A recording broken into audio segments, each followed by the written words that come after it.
भक्तों, आज मैं आप लोगों को सबसे पहले बताता हूँ, जाड़ा तो बहुत है और शीतलहरी भी चल रही है इस समय, क्योंकि माघ मास है।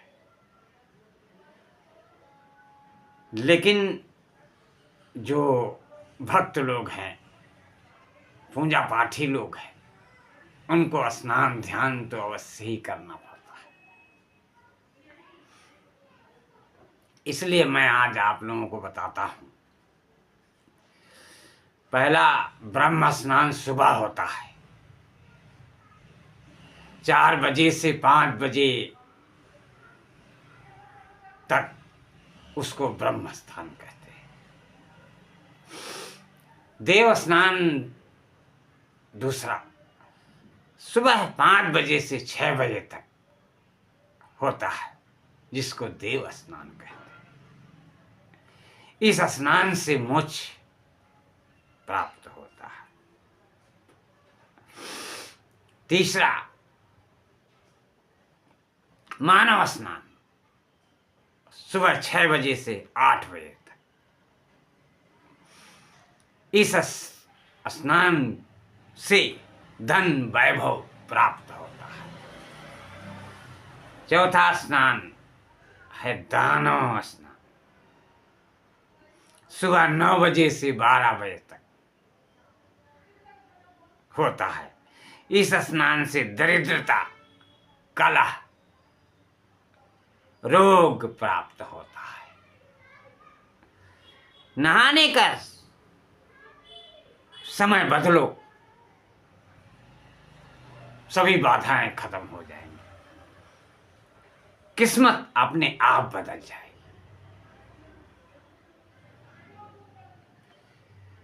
जीवन का अंधेरा दूर हो जाएगा। और एक बार, जैसे आपने कभी देखा होगा खाने में बाल आना,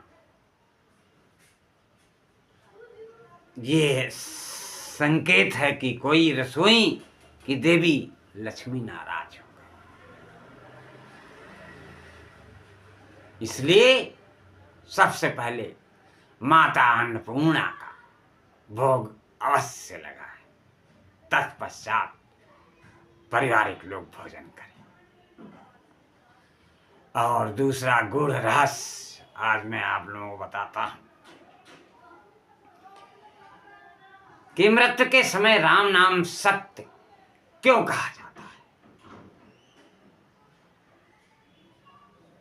जब शव को कंधे पर लोग ले जाते हैं तो राम नाम सत्य है की गूंज करते हुए ले जाते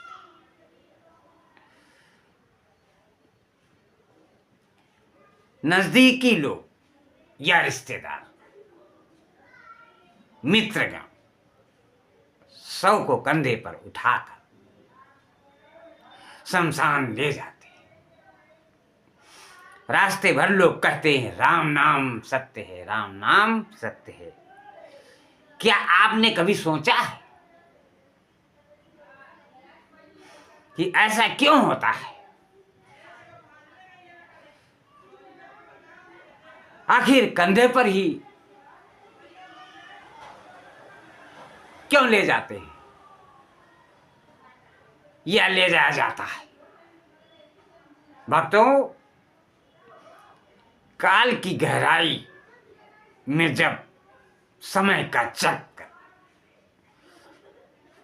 अभी नवीन था और पृथ्वी पर जीवन अपने आरंभिक रूप में था, तब भगवान ब्रह्मा ने सृष्टि की रचना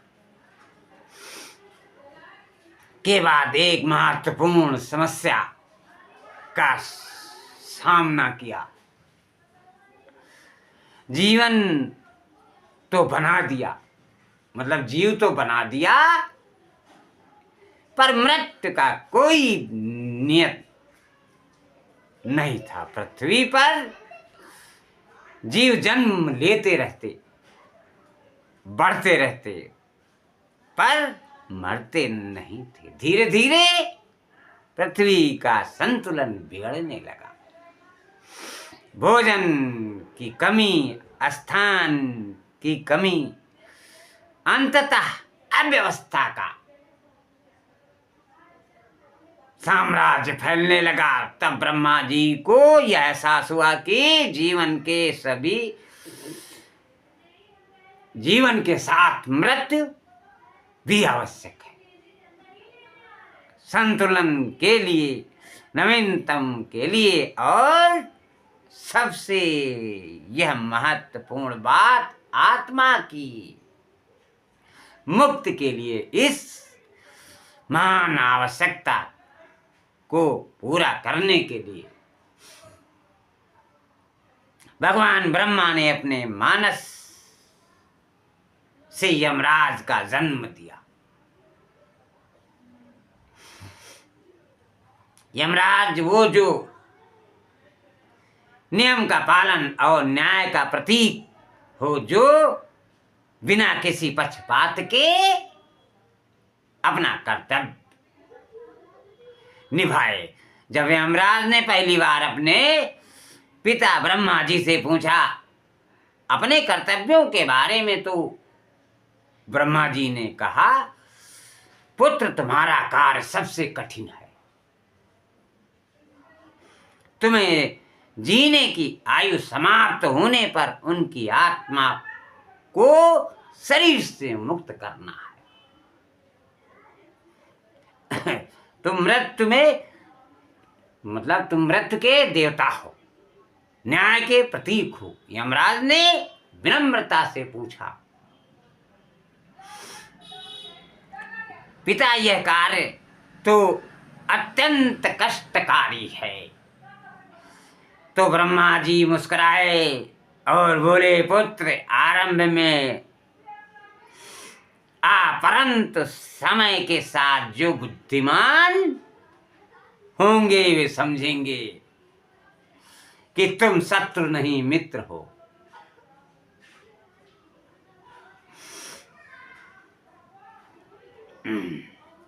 तुम आत्मा को उसके अगले जन्म के लिए मार्ग दिखाते हो। यमराज ने अपना कार्य आरंभ किया। उनके साथ चित्रगुप्त को न्याय के लिए नियुक्त किया।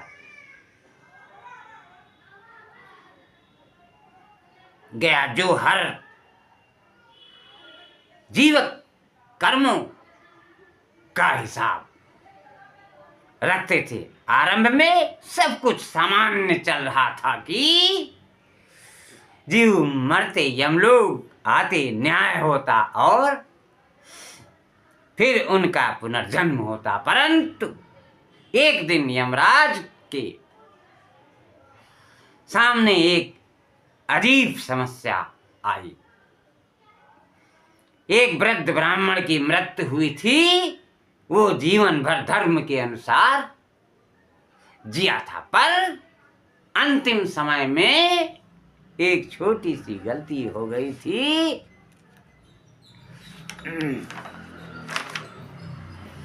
चित्रगुप्त के अनुसार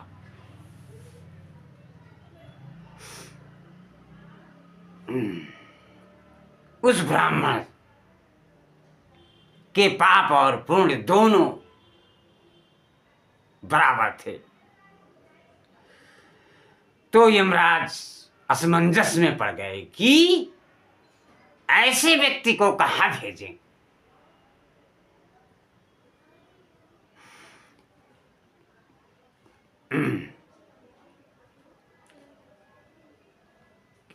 क्यों कि स्वर्ग में भी पूरा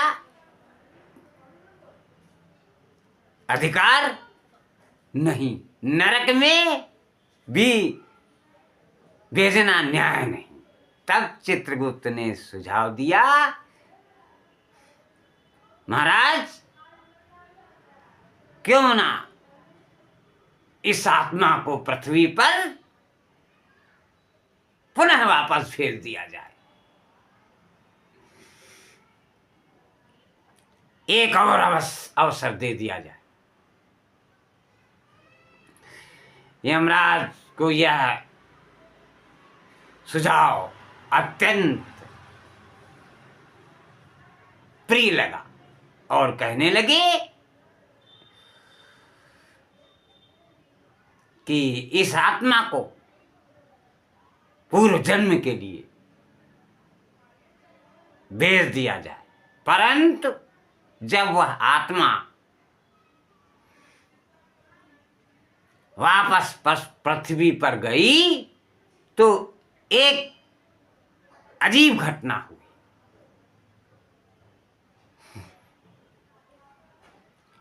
जब उस ब्राह्मण का पुनर्जन्म हुआ तो उसे अपने पिछले जन्म की कुछ धुंधली यादें घर आई।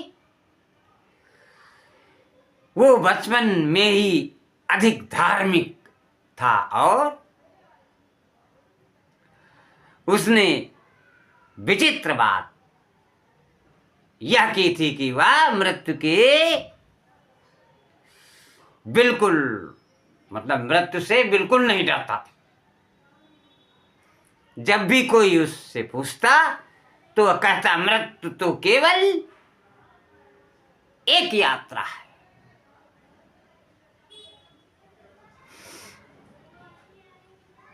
आत्मा अमर है। यमराज हमारे शत्रु नहीं, यमराज हमारे मित्र हैं। लोग उसकी इस बात को सुनकर आश्चर्य करते धीरे धीरे उसकी यह सोच अन्य लोगों में भी फैलने लगी। लोग मृत्यु को लेकर अपना नजरिया बदलने लगे। यमराज यह सब यमलोक से देख रहे थे। उन्हें एक अजीब संतुष्टि मिल रही थी। पहली बार लग रहा था कि लोग उन्हें समझ रहे हैं। समय बीतता गया, त्रेता युग आया। भगवान विष्णु ने राम के रूप में पृथ्वी पर अवतार लिया। यमराज को पता चला यह कोई साधारण जन्म नहीं है, यह साक्षात भगवान का अवतार है। जब राम का जन्म हुआ तो यमराज ने देखा कि उनके नाम में कुछ अलौकिक शक्ति है।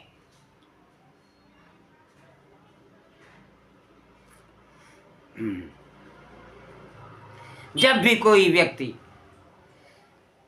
मृत्यु के समय राम नाम का उच्चारण करता है तो उसकी आत्मा में एक अजीब शक्ति आ जाती है। यमराज ने इस बात को समझने के लिए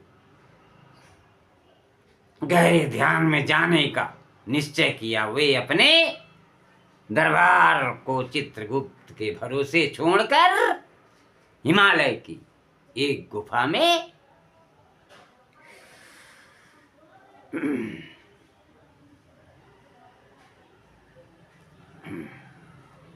तप करने चले गए। वर्षों तक तपस्या करने के पश्चात यमराज के सामने साक्षात भगवान विष्णु प्रकट हुए।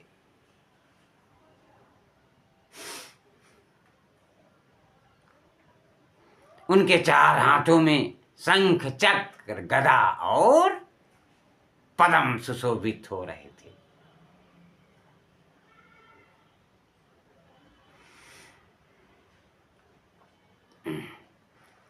उनकी मुस्कान में करुणा और आंखों में अनंत प्रेम था। यमराज भगवान विष्णु को देखते ही बोले,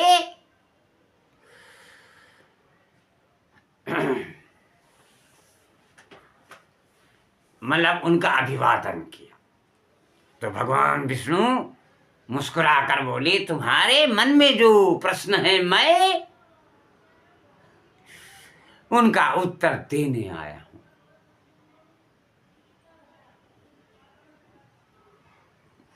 यमराज ने भावुक होकर पूछा, प्रभु मैं मृत्यु का देवता हूं, फिर भी मैं नहीं समझ पा रहा हूं कि राम नाम में इतनी शक्ति क्यों है। क्योंकि जो व्यक्ति मृत्यु के समय आपका नाम लेता है उसकी आत्मा को शक्ति मिलती है। भगवान विष्णु मुस्कुराए और बोले, बस राम नाम केवल नाम नहीं है, यह संपूर्ण सृष्टि का मूल है। राम का अर्थ है अग्नि जो सभी पापों को जला देती है। मां का अर्थ है जल जो सभी को पवित्र करता है।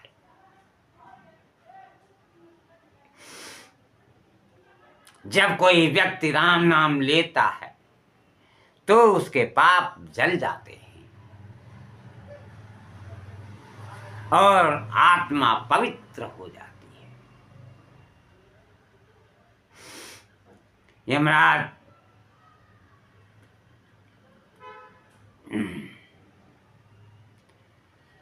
आगे की भी गहराई से समझना चाहते थे। उन्होंने पूछा, प्रभु तो क्या केवल नाम लेने से ही मुक्ति मिल जाती है भगवान? बोले, यमराज नाम में शक्ति है परंतु भावना में और भी शक्ति है।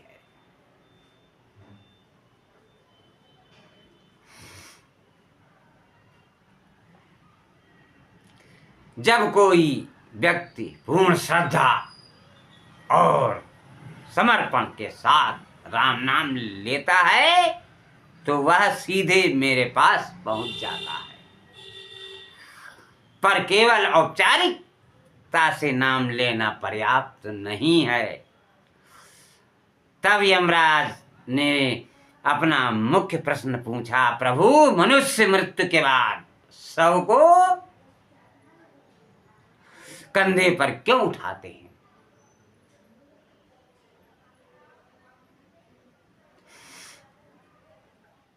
और राम नाम सत्य क्यों कहते हैं भगवान? विष्णु की आंखों में गहरी करुणा आई। वे बोले, यमराज यह गहरा रहस्य है जिसे मैं तुम्हें समझाता हूं। जब मनुष्य जीवित होता है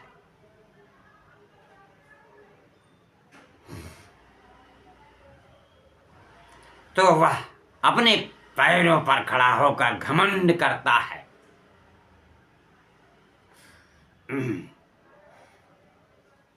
वह सोचता है कि वह सब कुछ कर सकता है। वह अमर है, वह सबसे ऊपर है। परंतु जब मृत्यु होती है तो वही मनुष्य दूसरे के कंधों पर निर्भर हो जाता है। कंधे पर उठाने का मतलब है कि जीवन में हमें दूसरों का सहारा लेना पड़ता है।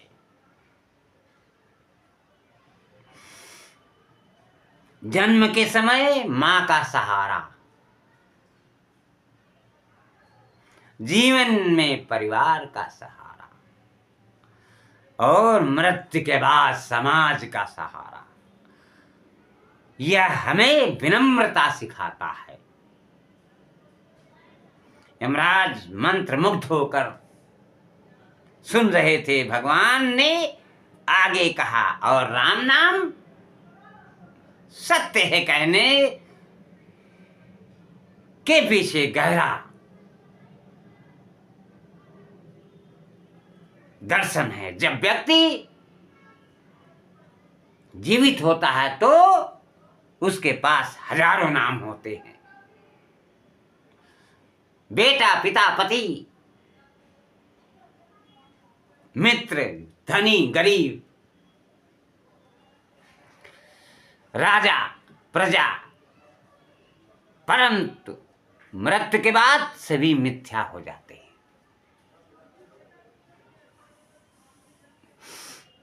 केवल एक ही सत्य रह जाता है, वह यह है कि आत्मा परमात्मा का अंश है और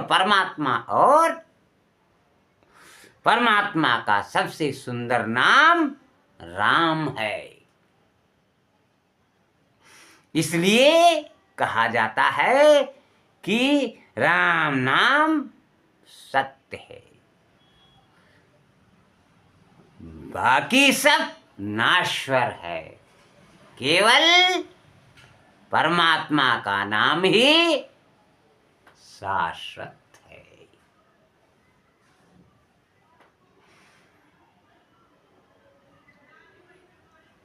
और एक बात और गूढ़ बताता हूं मैं आप लोगों को। राम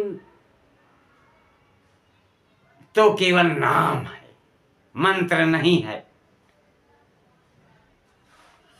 मंत्र है सीताराम।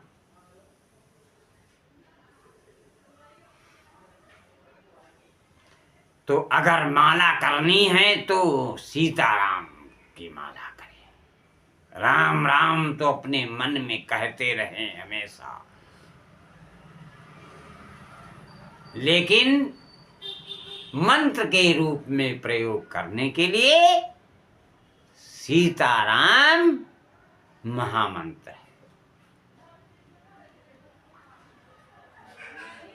राम नाम भी मंत्र है, लेकिन महामंत्र जो होता है वो सीताराम का नाम महामंत्र है। इसलिए जो मैंने आप लोगों को बताया है, स्नान विधि, स्नान का समय, उसको थोड़ा सा ध्यान रखिए।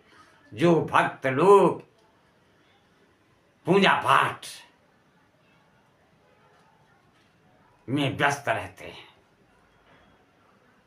वो स्नान ध्यान भी समय से अगर करें, जीवन में कुछ पाना है तो भगवान के लिए समय देना है। इसलिए भक्तों, आज का ये प्रवचन यहीं विश्राम दिया जाता है।